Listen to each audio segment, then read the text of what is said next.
You mentioned Syria. Let me ask you about Syria, all of you. Let's turn to Syria, the civil war that has been raging there.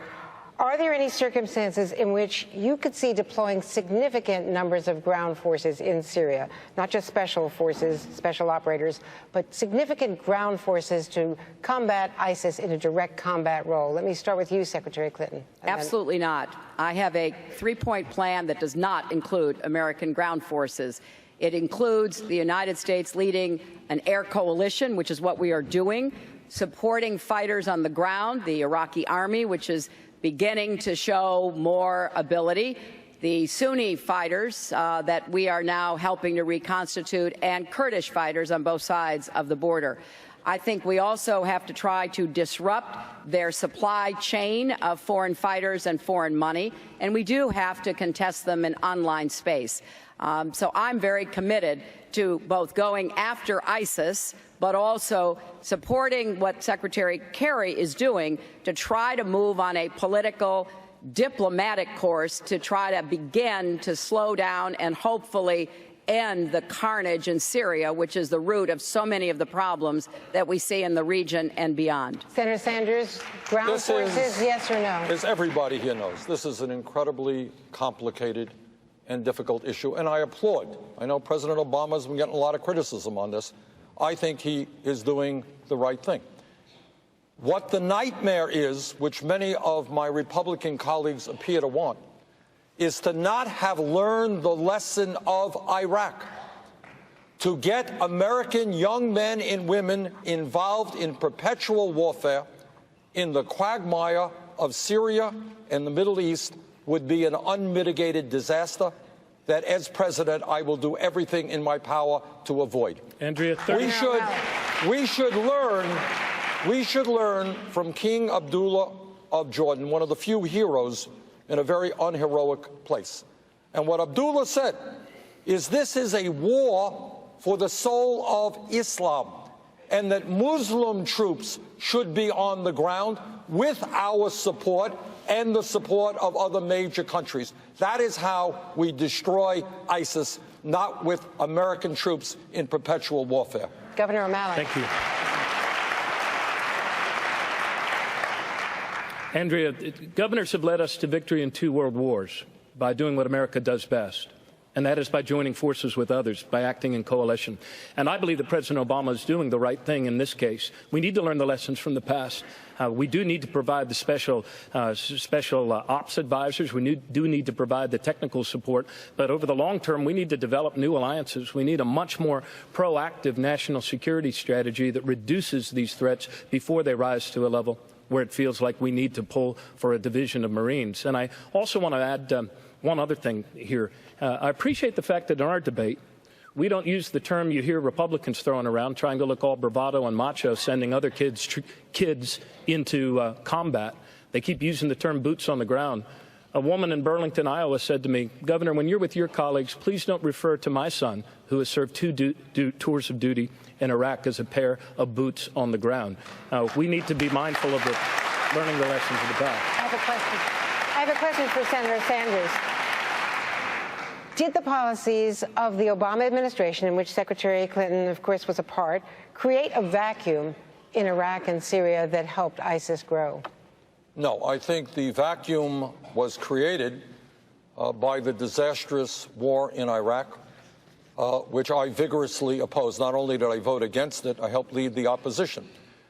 And what happened there is, yeah, it's easy to get rid of a 2-bit dictator like Saddam Hussein, but there wasn't the kind of thought as to what happens the day after you get him and what kind of political vacuum occurs and who rises up.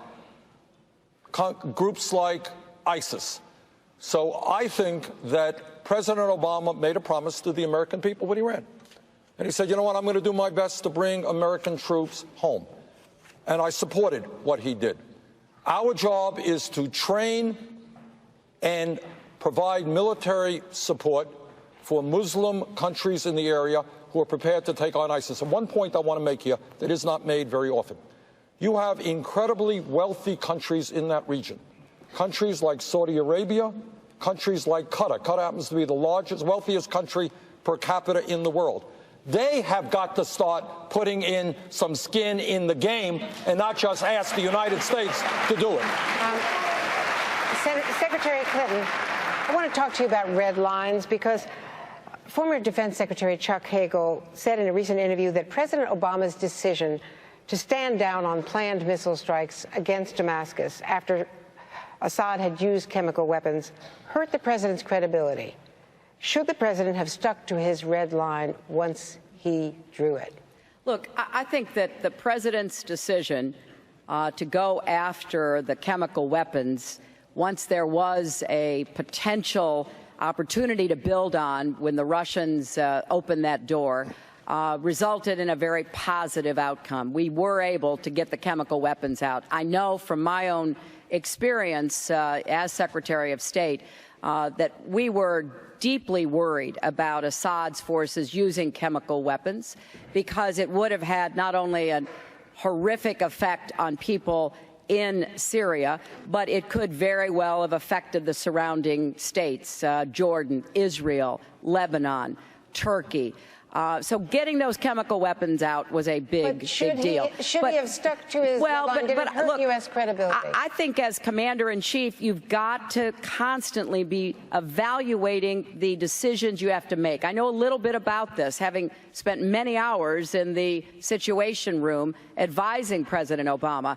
And I want to just add to something that Senator Sanders said. The United States had a very big interest in trying to help stabilize the region.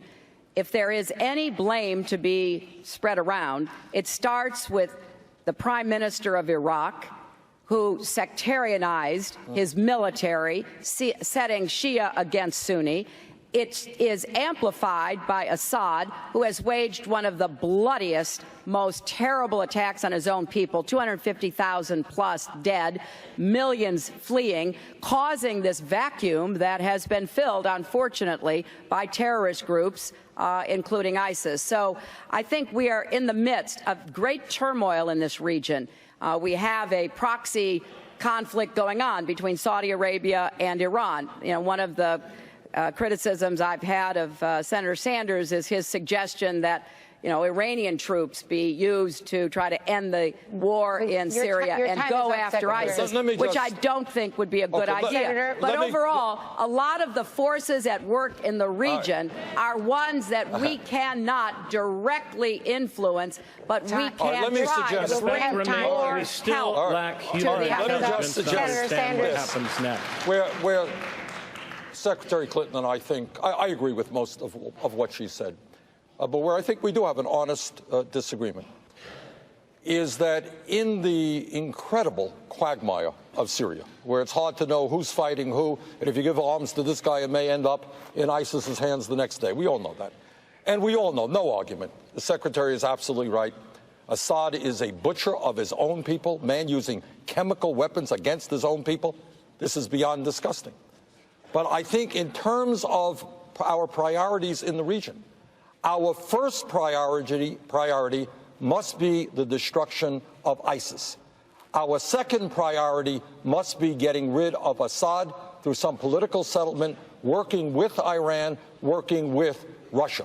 But the immediate task is to bring all interests together who want to destroy ISIS, including Russia, including Iran, including our Muslim allies, to make that the major priority. But in all of that, Senator and Secretary, I think we're leaving out something very important here. And that is that we still don't have the human intelligence, overt in terms of diplomatic intelligence or covert, to understand even what the heck happens as the secondary and tertiary effects of some of these things. We are walking through this region, Andrea, without the human intelligence that we need. And we need to make a renewed investment as a country into bringing up a new generation of foreign service officers, in bringing up a new generation of business people, and in actually understanding and having relationships in these places so we have a better sense of what the heck happens after a dictator topples and can take action to prevent another safe haven and another iteration of terror.